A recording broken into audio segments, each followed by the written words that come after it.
Hi, this is Lynn, your breakthrough coach, and today I'm going to be talking about depression and how to break through it. I want you to know, first and foremost, if you're feeling lonely or sad, or you just have deep sorrow way down in the core of your person, that you are not alone. I want to tell you too that you are not crazy. Just about everyone in this world today feels depression in one point in their lives or another. Whether you are young and in school and you feel like you just can't make it to the next class, or you have problems in a relationship, or you're totally overworked, or you're coming back from the front lines, everybody experiences depression. I'm going to teach you a few exercises today in breaking through that depression. And I want you to know that depression can't be solved in an hour or a week or maybe even a couple weeks. It will take sometimes several weeks to several months or even longer than that. And these exercises will help you to break through that if you are mindful and consistent in every single exercise that I give you. Okay, so let's start with breathing. Breathing is very important to the health of your body and your mind, and also in breaking depressive areas in your life. If you can deep breathe every day, 10 to 30 minutes in the morning, and if you have high anxiety places, also in the night before you go to sleep, you will improve your functioning and you will start breaking depression automatically. If you can tune into YouTube videos or go to the gym and join a yoga class or meditative class, there's a lot out there about that kind of thing, breaking through chaos and depressive areas in your life. In a deep breathing place, it will not only help panic attacks, anxiety disorders, and depression, but it can also help with migraines, lower back pain, PMS, and asthma at the same time. So deep breathing is very important to the health of not only your mind, but your whole body. Next exercise I want to talk to you about is being aware and being mindful. If you are mindful about your thought process, that can really turn things around for you. And what I mean by that is when your thoughts start spiraling down into places like, I am no good, I'm a failure, nothing I can do is right, I just can't do it, whatever I do is not working, I might as well just give up. Those kind of thoughts going down into a spiral pattern can actually make your depression worse. So if you can catch yourself in that spiral down, then you can turn all negativity into positive. And some people, well, a lot of people get stuck in this area. I've worked with so many people who are stuck in a negative thinking place and just can't think of anything, not one thing positive for their lives. If you are in this stuck place, please call me and let's just figure out something for you that's easy, that you can push through, and that can bring all of that negative back into a positive. Also on my website, I have a blog called Finding Peace. And you can read that blog and it will go into more details about negative thinking, where it goes, where it can lead you, and how to turn it back into a positive. The next thing I want to talk to you about is moving your body. Moving your body is so very important because a lot of times in a depressed place, we will close in and we will put up walls around our body and around our mind so that nobody can come in and nobody can touch us. Moving your body is about gaining more control in your life and gaining more control in your body. A lot of times with post-traumatic stress disorder, we lose the capacity of movement because we're so depressed. So if you start moving your body, that will really help. So what I mean by moving your body is go to the gym, lift weights, get on the treadmill, walk around your neighborhood, go for a walk, go for a run. Be careful and be mindful that you don't overexert yourself, because part of PTSD can be overexerting yourself in an athletic situation or overextending it into dangerous situations like some mountain climbers or some Marathon racers are very extreme, and that can identify trauma in your lives and the ability to need to take back control. So what I am talking about with moving your body is a healthy space. You want a healthy space to go to the gym, go to a yoga class, walk around the block, walk your dog, take your kids on a walk around the block, something like that. If you are unable to do those physical things like a boxing class or kickboxing, what you can do is a stretching at home class. Whether you're mobile or not, stretching is always extremely well for your mind and your body. It helps take the toxins away. It helps illness leave.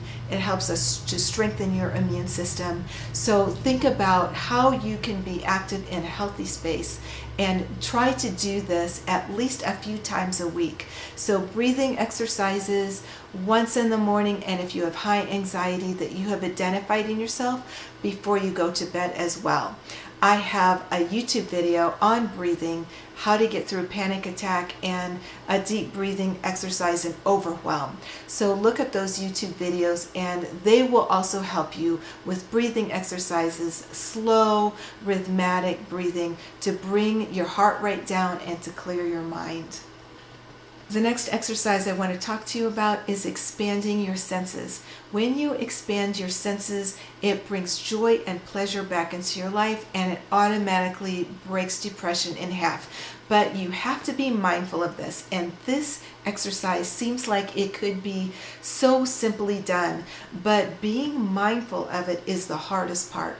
So, for example, let's open our first senses of our eyes. When we visually see something that is explosively beautiful to us, let's say nature, flowers, trees, your garden, let that bring you peace and give it permission to bring you joy back into your life. With all of these sensory examples, you have to give yourself permission to experience it, because a lot of times there's so much chaos and there's so much going on in our life. We are just going from one thing to another during our day, and we're not giving ourselves the time to stop and basically smell the roses. And that's what you're doing. Maybe visually you're looking at your classic car in your garage or a photo album. Be mindful of seeing things that give you pleasure, and let yourself have permission to do so. Our next sense is smell. Maybe remembering the smell of your grandma's cooking, or the smell of how someone that is very special to you smells like. Maybe you love their cologne, or maybe the smell of the flowers outside, or the fresh air, or mountain air is one of my favorite smells. The smell of the pine trees or the ocean is a great place to really fill your senses up with that peaceful smell. Plus, the ocean has negative ions, which is very healthy for your body. Next, we have hearing. Maybe the hearing of a baseball or a football game, or Harley Davidson's motorcycles rolling down the road. I love that sound. Or maybe the sound of the wind in the trees, or the sound of a baby's laughter.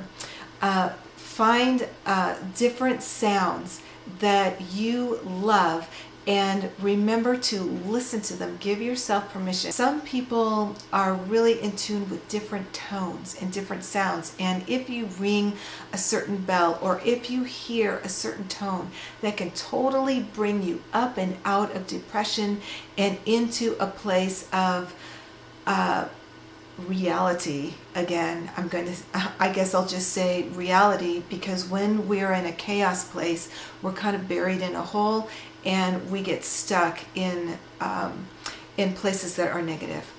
Now, if you're having a hard time with this exercise, you might actually Google sounds, or look in the dictionary about tastes and smells and different things that can really erupt a sense in you. A lot of times when we're in a depressive state, or we are in severe PTSD, we forget how to even identify some of those things, and we forget what we love.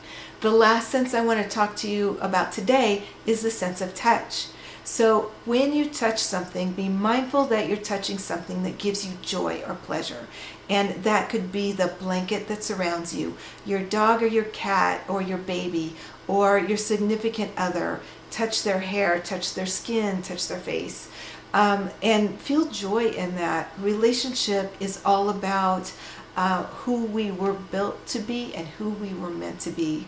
So remember all of these senses, and it sounds easy to do, but being mindful on a chaotic day, you just kind of forget all of these things and you just move through the day just to get through it.